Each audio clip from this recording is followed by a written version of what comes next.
Ay mga boss, ipapakita ko sa inyo mga boss ang isang technique na design pa rin mga boss. Natutunan ko ito mga boss sa gumagawa din itong ginagawa kong salasit dining table mga boss. So ito mga boss, putik ito mga boss, putik kung tawag sa amin lutak. Ayan.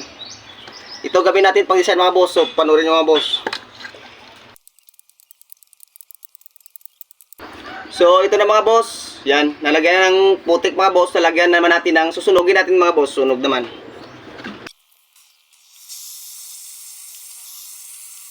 Ito na mga boss, lilinisan na mga boss para makita na yung ano niya, forma niya mga boss. Tingnan niyo mga boss, ang kulay niya. Talagang iba talaga yung mga sa paligid natin mga boss. Pwede natin yan gawing pang-design kaya wag lang tayo nakapokus lang kung ano yung mga nakikita natin na yun lang yung pakinabang niya, yung lupa mga boss may pakinabang. Dito tingnan mga boss oh.